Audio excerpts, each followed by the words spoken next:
In the world of Tensura, there are many fans who think that Rimuru can be the reincarnation of Veldanava, each one with their unique theories. On the other hand, there are also many fans who believe that Rimuru isn't in reincarnation of Veldanava, and wish that Rimuru to remain who he is, meaning reincarnation of Satoru Mikami.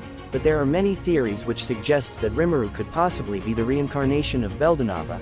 Actually, even I made a video about it, and while there were some who agreed with me, there were many who stated that Rimuru is nothing but Satoru Mikami. So is Rimuru really the reincarnation of Veldanava or not? But before talking about that, let's talk about the origin and similarities between Rimuru and Veldanava. So who is Veldanava? So long before the creation of time and space, there existed a single will, and will limited only by its imagination.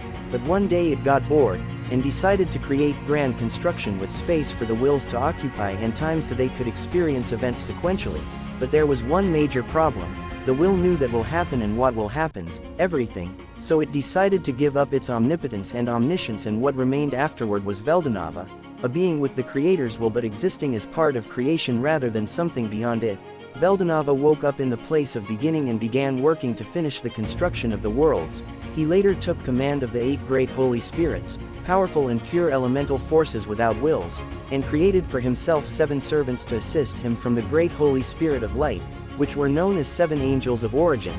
Using the power of the great holy spirits and imaginary collapse, Veldanava began to construct many multitudes of worlds, with varying natures and differing laws. At the center of it all was the central world, in which Rimuru will get reincarnated later on. So after the creation, Veldanava falls in love with Rudra's sister Lucia, conceiving Nilam Nava in the process. The creation of Nilam resulted in most of Veldanava's energy being taken away and his body destabilizing.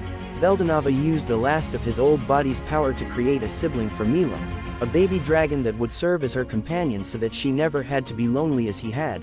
Veldanava, who was severely weakened, later dies during the conflict between rival nations, and with that we finished Veldanava's story. So now what are similarities and theories which suggests that Rimuru is the reincarnation of Veldanava?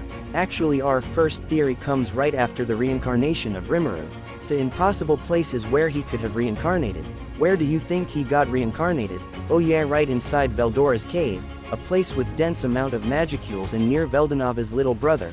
While this doesn't prove anything, there still are many theories that strongly suggest that he can be the reincarnation of Veldanava, in which one comes from his soul. So listen carefully. A person needs strong soul in order to acquire a single unique or ultimate skill. On the other hand, Rimuru had 2 unique skills right from the start, which is probably little strange for a weak slime. In Rimuru's evolution to a demon lord, he acquired 4 ultimate skill, which is probably the most absurd thing, as a person is supposed to possess only 1 ultimate skill. Even Guy Crimson, one of the oldest demon lord, possesses only 1 ultimate skill. And our second theory also comes from Rimuru's soul. So when Dino meets Rimuru, he feels a sense of familiarity from Rimuru like that of Veldanava's. And during the fight against Michael, when Rimuru was about to consume Michael, Michael feels an embrace, and sense of fulfillment and joy, an unfounded sense of familiarity from Rimuru as if he is Veldanava himself. Our third theory comes from Rimuru's evolution to 5th true dragon. So listen, not anyone can become a true dragon. From the start, true dragon were beings who were created by Veldanava, but to be able to become a true dragon mean that Rimuru has a very special soul with the powers that can hold or even control a dragon factor, which is essentially makes a true dragon a dragon, and which means Rimuru practically a little brother of God. And our last theory comes from Rimuru's power. So throughout the journey of Rimuru, he has acquired many skill which were supposedly the many skill of Veldanava. Let's start from Raphael, Lord of Wisdom. Although this skill didn't belong to Veldanava, it did belong to Veldanava's wife Lucia, and just as Raphael was a part of Lucia, it's now part of Seal, and Figure, who is like Rimuru's wife, and up next is Imaginary Collapse. According to Seal, Veldanava used it to create the world and subsequently lost it due to a lack of storage for the energy it produces, and Rimuru came in a possession of it with the help of Seal. And now Rimuru holds the power which was once used to create the world, although there are many more theories which can prove that Rimuru is in fact the reincarnation of Veldanava.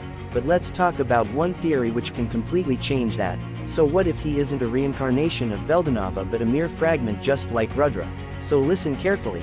While Masayuki isn't a reincarnation of Rudra, He is a fragment of Rudra which was scattered throughout universe, and as Masayuki isn't a reincarnation of Rudra, he doesn't possesses his powers but he does possesses Rudra's unique soul, so what if Rimuru isn't a reincarnation of Veldanava but a mere fragment just like Masayuki, while Masayuki is now a reincarnation with the help of Velgrin, but that's a topic for another video. Anyways, it will make a lot of sense if he is Veldanava's fragment. That's all for this video. Thanks for watching.